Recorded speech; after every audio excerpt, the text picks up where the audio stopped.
Hi, I'm Brandy Neal, and I'm a Title III consultant with KDE. And there is another Title III consultant, and our contact information will be at the end of this presentation.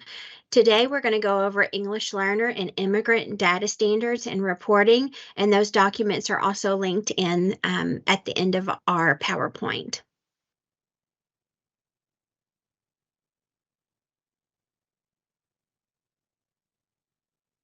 Okay, this is our agenda today. We're going to go over the English Learners Data Standards and Reporting.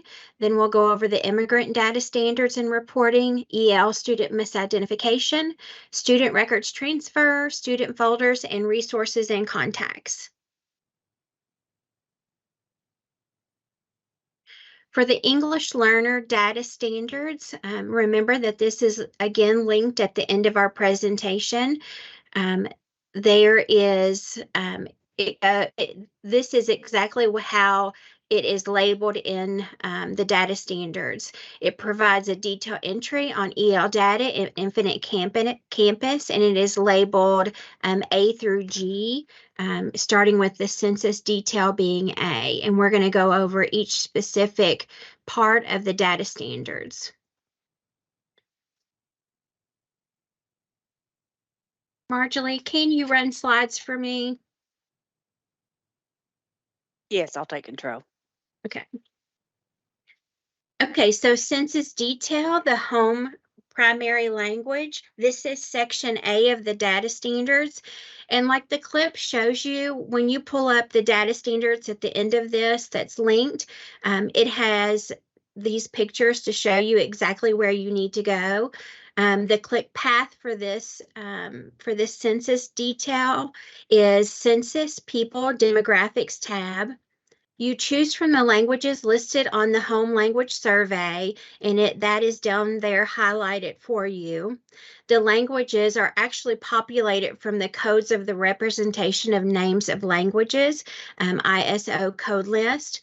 And for EL students, the selection must be any other language other than English, and it cannot be left blank. Remember that KDE's approved home language survey. It is also linked at the end of my presentation under resources. Remember that the language chosen should be the language the students learned when they first started learning to talk. If the language is not listed, there is a selection that you can choose that's other. It's 1630, and preschool students will not be officially identified as EL until they register and enroll into kindergarten. Okay, section B is the EL screener and assessment details. The path is student information, general assessment tab. Districts must enter students' EL screener details. The WEDA screener for kindergarten and the WEDA screener for online are only for grades 1 through 12. Districts do not enter access or alternative access. Our alternate access scores manually. KDE will populate those scores into IC for after the verification process happens. Kindergarten takes a paper pencil screener, and 1 to 2 take an online screener. Alternate access should only be used for those most significant cognitive disabilities. And the WEDA screener interpretive guide for score reports is also linked at the end of this presentation. Section C is program status detail. The path is student information, program, participation, English learners. And this is exactly how it looks like when you pull up your data standards. It'll have the click path for you. It'll tell you exactly how to do it in IC. And then a lot of them have picture details to let you know exactly where you need to click or where you need to go. Just remember before creating new records for EL students that you need to search student locator or search the student locator to locate any previous data from other state enrollments. That way we don't have that causes duplicate entries, and we don't want those. All you have to do is select the program status from the very top of the drop list, and it's in red, and then you enter the identified date and expected exit date. You will select the program status from the list based on the student's English learner screener or the access results. Within the EL data standards, there's a table that describes each program status, and a description of what it is. Program status detail for EL exited. If the program status selection is EL exited, the program exit date will be required, and the program exit state will populate to Kentucky. Update if student exited EL from any other state. The program exit date must be 6/30 of the year in which the student reaches attainment on access or the alternative access. First year through the fourth year monitoring dates will pre-populate for you based on the program exit date entry.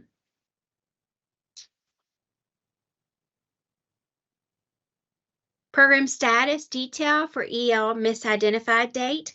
We're going to be looking into misidentified students a little later in this presentation, but this is actually a new field added to the program status detail.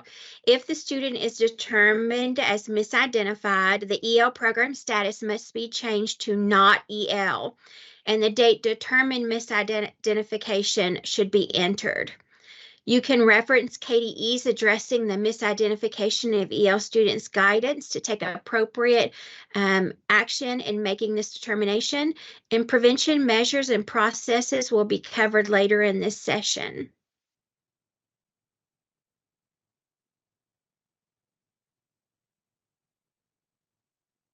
Okay, EL services, section D of the data standards. The path is student information, program participation, English learners, and EL services. The EL service tab is used to track services a student receives while participating in the EL program, and students may receive multiple EL services with varying start and end dates. Students must have at least one active EL service to be included in the EL reporting. Within the EL data standards, service types are listed, and there is a link to provide definitions of each service. EL accommodations are section E of the data standards. The path is student information, program participation, English learners, and EL accommodations. The EL accommodation tab is used to track and manage instructional and assessment accommodations provided to an EL during a school year and throughout a student's school career. Students must have at least one active EL instructional accommodation to be included into the EL reporting.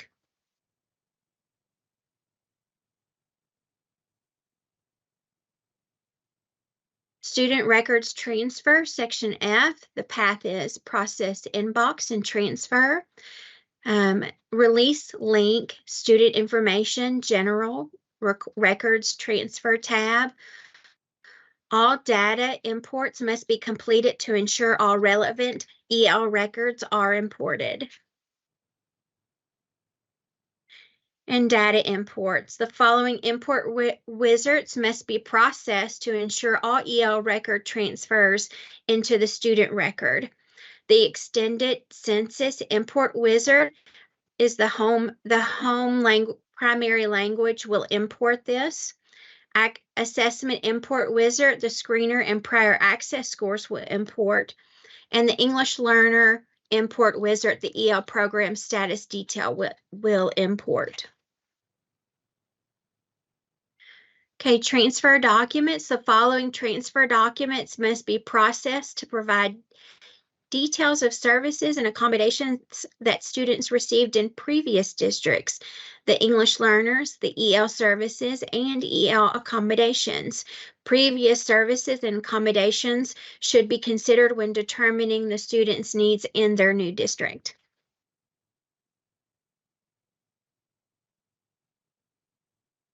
Enrollment information is in section F of the data standards. You need to accept the EL scores for any students who transfer into Kentucky from another WIDA state. EL students transferring from a non-WIDA state will need to complete the WIDA screener when transferring to Kentucky to determine the appropriate EL proficiency level. Districts should accept exiting scores from all other states. EL exited record must be created with identified date as date identified in the previous state. The program exit date is of June 30th, the year the student exited from the other state. Monitoring years will populate based on the exit date entered. Remember that details on different scenarios on these transfers can be found in this section of the EL data standards. And even though we accept WIDA screeners from if we accept data standards from or assessment scores from other states, when they come into Kentucky, they still need to be screened using WIDA. Reporting requirements. States and districts are required to report the number and the percentages of ELs in the programs and activities who are making progress toward achieving ELP in the aggregate and disaggregated at a minimum by English learners with disabilities, ELSWD. ESSA 3121A5 requires data on formal ELs also be disaggregated by ELSWD.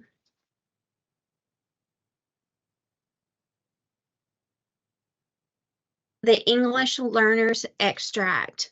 The path is Kentucky State Reporting, English Learners Extract. Access must be granted by KSIS District Administrator. Districts need to generate the EL Learners Extract and IC on a regular basis to check for critical errors. And this is just a good policy to put into place for this EL Learners Extract, to check it periodically and to put it on your calendar so you don't have any errors lingering in IC. Critical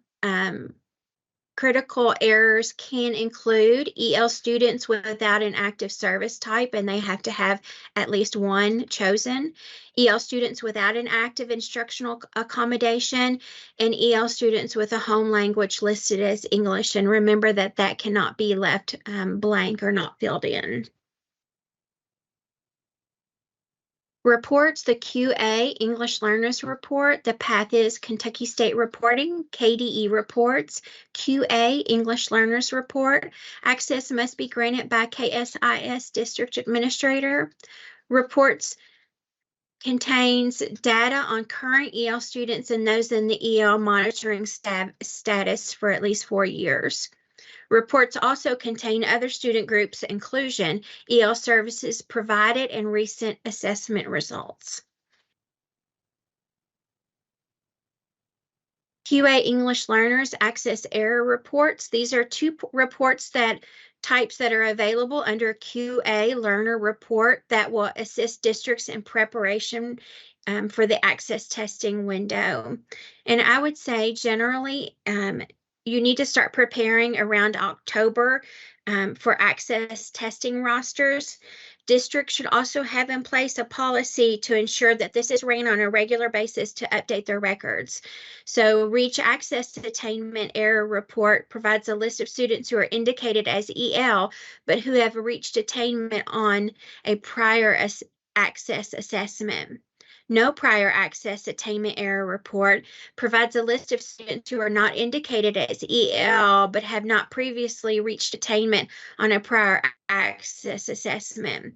Note that students who exited EL status from another state other than Kentucky will still appear on the No Prior Access Attainment Report, but will have the program exit state highlighted for reference, and no action is required for these records. Okay, EL reporting timelines is section G of the data standards. KDE will extract the English learner data for reporting and funding purposes as follows. On October 1st, for reporting to the U.S. Department of Education. the second Tuesday in March to determine preliminary Title III allocations. End of year data must be complete and accurate by June 30th. July 1 to determine SEEK and final Title III allocations. Data reported publicly on school report card. And districts will need to complete the intent to participate in GMAP by April 15th to determine the Title III districts and consortiums for the upcoming school year.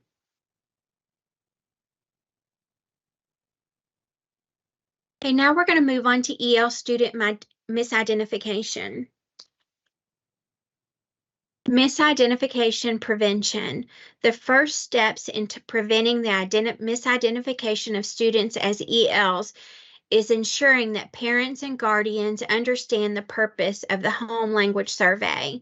KDE's HLS Home Language Survey includes language to explain that the HLS is used solely to determine if students may qualify for additional services, as well as next steps for students with an HLS listing any other language other than English. KDE also added clarifying language to KSIS Kentucky Home Language Survey on the online registration tool, the OLR, and updated language in the district guide for the English Learners program. And the English Learners guide is also linked at the back of this presentation. Districts may want to remind parents and guardians again that their responses could qualify their students for EL services. Consult KDE's guidance document, addressing the misidentification of students as English learners to ensure compliance. This document is linked in the presentation and also is a step-by-step guide on how to address those misidentifications. If the district suspects that the HLS was completed incorrectly, they should reach out to the family to verify its accuracy and to ensure that the parents understood the HLS. If a parent or guardian believes their student was erroneously identified, it is recommended that the districts require the parent or guardian to submit a written request to the district to have their designation removed. KDE also recommends that districts consult with the student's teacher, the homeroom teacher, including the EL teacher, when determining whether the EL status was incorrect.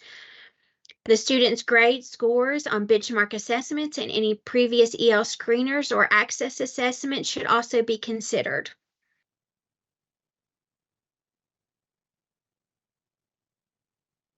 KDE recommends districts assemble a team to make the final determination of whether misidentification has occurred and ensure student data is considered as well. The team should develop some guiding questions that can help them make the decision. Examples of these are, is there a language barrier that is affecting the student's success? What do students' teachers, including the EL teacher, report about the student's progress? If the EL designation is removed, will it be detrimental to the student's educational or success? If the district determines a student has been misidentified as EL, an Infinite Campus must be updated to reflect the student is not EL because of misidentification. Prior to 23-24, districts had to submit a notification survey to KDE. Starting this year, the new field, date determined misidentification, should be completed on the student's EL record, so that survey is no longer needed. The no prior access attainment error report type will be updated to exclude students who took access previously, did not reach attainment, but who have entered the date, or who have this date entered on the EL tab. And now we're going to review the immigrant data collection and reporting. Sections A, B, and C for the immigrant data standards. Immigrant data standards provide detailed entry of the immigrant data into IC. The census detail the date entered U.S. school and the home primary language, the enrollment tab, the immigrant checkbox, reporting requirements, available reports, and reporting timeline. Section A is the census detail on identifying an immigrant student. The path is census, people, demographics. The date entered the U.S. school to be considered immigrant student has not been attending one or more U.S. schools more than 3 full academic years. Home primary language is required for federal reporting for immigrant students. Section B, Enrollment tab for identifying an immigrant student. The path is student information, general, enrollment, state reporting fields. The indicator must be selected in the academic year to be considered for immigrant reporting. And there's a picture there that's highlighted where you check that. Reports, Title III Immigrant Report. The click path is Kentucky State Reporting, KDE Reports, Title III Immigrant Report.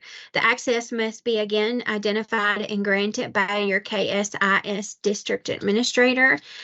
Provides list of students identified as immigrant and highlights data quality issues, data entered into U.S. schools greater than 3 years, and the data entered U.S. schools missing.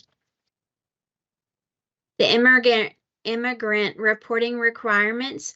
The Title III immigrant report should be generated on a regular basis.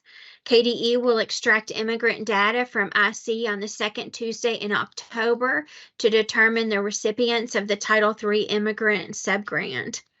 And that Title III immigrant subgrant is included on the consolidated application and will only be open to those districts who receive that subgrant.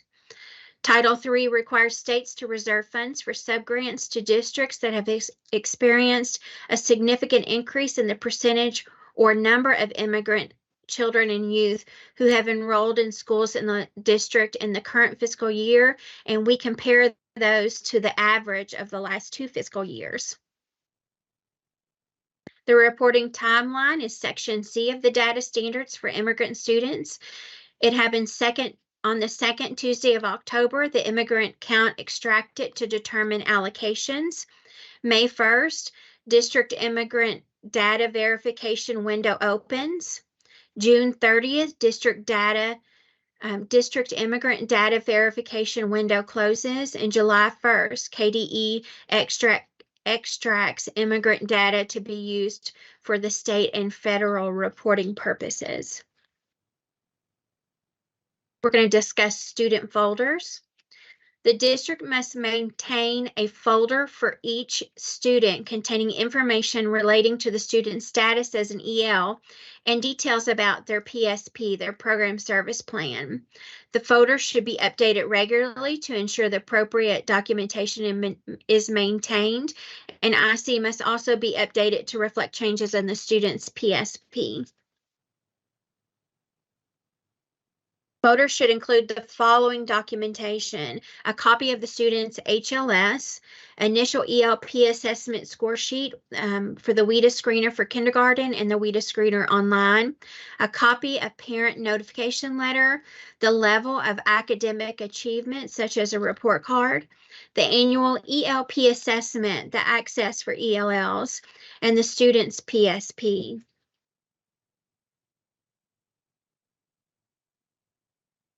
This is a page for resources for these are different resources that are linked that I've discussed in this presentation.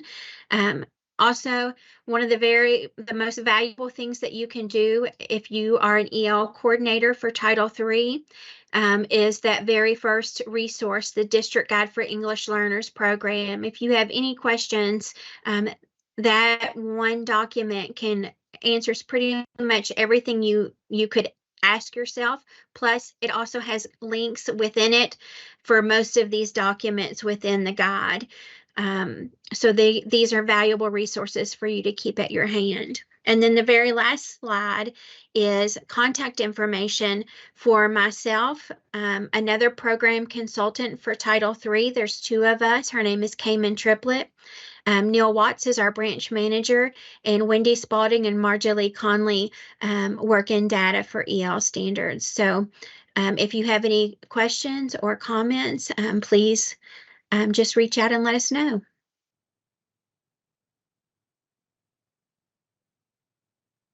Thank you, Brandy. We do have some questions. And let me start with the first one. In the data standards, it says we are accepting all EL records from other states, even non-WIDA. But the slide says we have to rescreen them. Which one is it? Wendy, I'm going to say how I think that is, and then please correct me if I'm wrong. So we do take the assessment and the data from other states to help us make decisions for our EL students, but they still need to be screened through WIDA. So Brandy is correct. The students that are coming into the state when upon their first enrollment in Kentucky, they have to take the home language survey. So if that home language survey is something other than English, regardless of what state they came from, they still need to, at the very least, have the screener just to determine their proficiency level within Kentucky.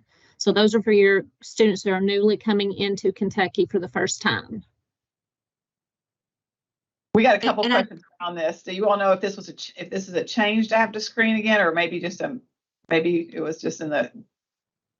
I think it's definitely been something that that people have, that there's been some miscommunication on, but I do believe it's been this way. I think there's just been some misinformation on it. You can use the data to help place the child in their PSP or what best LIEP that they need. You can use that data, but they still need to do the HLS and then screened with their WIDA to know the proper placement. There was some confusion last year with this DD and the data standards, so clarification was added this summer in the English learner data standards. Okay. All right. If we have misidentified students from last year, do we need to go back and update the misidentified field? We will be reaching out to districts. We have kept a running list of SSIDs of students that were misidentified or determined as misidentified through our survey. We will be reaching out to districts with that list for them to make the updates in Infinite Campus. We want to hold on that though. Unfortunately, we thought there's an issue with entering a date in currently on IC. If you enter that date and you've already changed the student's language back to English, which is what it should be, it's not letting you save the record. We thought that was going to be fixed in the July release, but that's now not going to be fixed until September. So as of right now, you can't change anything or enter anything into that new date field yet. So just hold tight on that until we reach out to districts and send notification of that fix. And then, like I said, any district that had a misidentified student in the previous years, we'll be working with those individual districts to get those records updated in IC.